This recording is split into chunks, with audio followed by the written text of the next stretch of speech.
ಚಿಕ್ಕಬಳ್ಳಾಪುರದಲ್ಲಿ ಇಂದು ಪತ್ರಿಕಾ ಭವನದಲ್ಲಿ ಕರ್ನಾಟಕ ದಲಿತ ಸಂಘರ್ಷ ಸಮಿತಿ ಜಿಲ್ಲಾ ಸಂಚಾಲಕರಾದ ನರಸಿಂಹಪ್ಪನವರ ಅಧ್ಯಕ್ಷತೆಯಲ್ಲಿ ಇಂದು ಪತ್ರಿಕಾಗೋಷ್ಠಿಯನ್ನು ಹಮ್ಮಿಕೊಳ್ಳಲಾಗಿತ್ತು. ಸುಪ್ರೀಂ ಕೋರ್ಟ್ ಆದೇಶವಾದ ಸದಾಶಿವ ಆಯೋಗವನ್ನು ಅನುಷ್ಠಾನಗೊಳಿಸಲು ಆಯಾ ರಾಜ್ಯ ಸರ್ಕಾರಕ್ಕೆ ಶಿಫಾರಸು ಮಾಡಿದರು.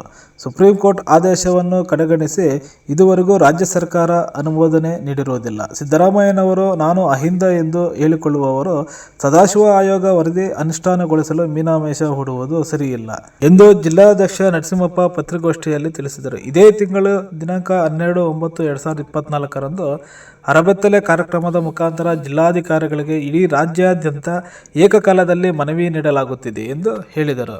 ಹಾಗೂ ಪತ್ರಿಕಾಗೋಷ್ಠಿ ಮುಗಿಸಿದ ನಂತರ ಜಿಲ್ಲಾಧಿಕಾರಿಗಳ ಭವನದ ಮುಂದೆ ಜಿಲ್ಲಾ ಉಸ್ತುವಾರಿ ಸಚಿವರಾದ MC ಸುಧಾಕರ್ ಹಾಗೂ ಚಿಕ್ಕಬಳ್ಳಾಪುರ ಶಾಸಕರಾದ ಪ್ರದೀಪ್ ಈಶ್ವರ್ ಹಾಗೂ ಜಿಲ್ಲಾಧಿಕಾರಿಗಳಿಗೆ ಕರಪತ್ರಗಳನ್ನು ನೀಡಲಾಯಿತು. ಆಶೆ ಪಡ್ತಕ್ಕಂಥವರಲ್ಲ, ಹೋರಾಟಗಾರರು. ಏನು ಬಾಬಾ ಸಾಹೇಬ್ ಅಂಬೇಡ್ಕರ್ ಆ ಕಾಲದಲ್ಲೇ ನಮ್ಮ ಸಮುದಾಯದ ನಾಯಕನು ಎಷ್ಟು ಇದು ತೊಂದರೆ ಆಗಿರುತ್ತೆ ಅಂಥ ಸಂದರ್ಭದಲ್ಲಿ ಹೋರಾಟ ಮಾಡ್ತಕ್ಕಂಥವ್ರು. ಕನಿಷ್ಠ ನಾವು ಒಂದು ಚೂರು ಸಾರ್ವಜನಿಕರ ಪರವಾಗಿ, ದಲಿತರ ಪರವಾಗಿ, ಅಸ್ಪೃಶ್ಯರ ಪರವಾಗಿ ಸ್ವಲ್ಪವಾದರೂ ನಾವು ಕಾಳಜಿ ವಹಿಸಿ ಅವ್ರ ಪರವಾಗಿ ನಾನು ಕೆಲಸ ಮಾಡಲಿಲ್ಲ ಅಂದರೆ ನಾವು ಮನುಷ್ಯರಾಗೋದಿಲ್ಲ.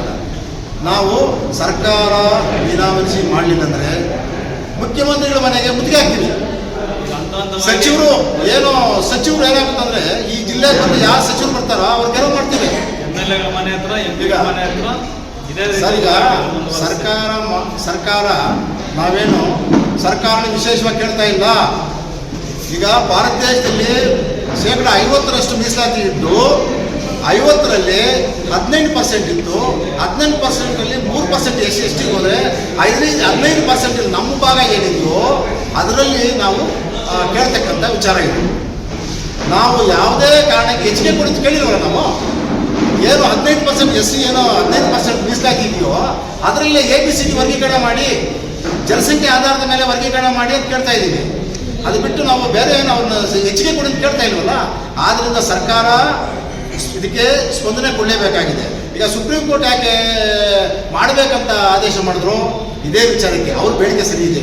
ಸುಪ್ರೀಂ ಕೋರ್ಟ್ ಅನಿಸಿಕೆ ಏನು, ಅಭಿಪ್ರಾಯ ಏನು, ಆದೇಶ ಏನು, ಅವರು ಪರಿಶಿಷ್ಟ ಜಾತಿ ಒಳಗಡೆ ಆದೇಶ ಮಾಡಿರತಕ್ಕಂಥ ವಿಷಯ ಸರಿ ಇದೆ.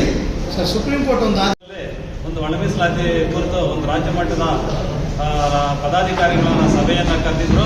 ಆ ಸಭೆಯಲ್ಲಿ ಏನು ಕೇಂದ್ರ ಸರ್ಕಾರ ಸುಪ್ರೀಂ ಕೋರ್ಟ್ಗೆ ಒಂದು ವರದಿಯನ್ನು ಕಳಿಸಿ ಆಗಸ್ಟ್ 1ನೇ ತಾರೀಕು ಸುಪ್ರೀಂ ಕೋರ್ಟ್ ಒಂದು ಆದೇಶವನ್ನು ರಾಜ್ಯ ಸರ್ಕಾರಗಳಿಗೆ ಒಳ ಮೀಸಲಾತಿ ಮಾಡ್ಬೋದಂತ ಒಂದು ಅಧಿಕಾರ ಕೊಟ್ಟಿದೆ.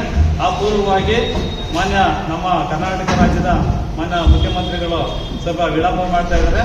ಆ ವಿಚಾರವಾಗಿ ನಾವು ರಾಜ್ಯಾದ್ಯಂತ ಜಿಲ್ಲಾ ಕೇಂದ್ರಗಳಲ್ಲಿ 12ನೇ ತಾರೀಕು ಜಿಲ್ಲಾಧಿಕಾರಿಗಳ ಕಚೇರಿ ಮುಂದೆ ಜಿಲ್ಲಾ ಸಮಿತಿ ನೇತೃತ್ವದಲ್ಲಿ ಒಂದು ಕಂಪ್ಲೇಂಟ್ ಚಳವಳಿಯನ್ನು ಮಾಡಬೇಕಂತ ಒಂದು ತೀರ್ಮಾನ ಆಯಿತು.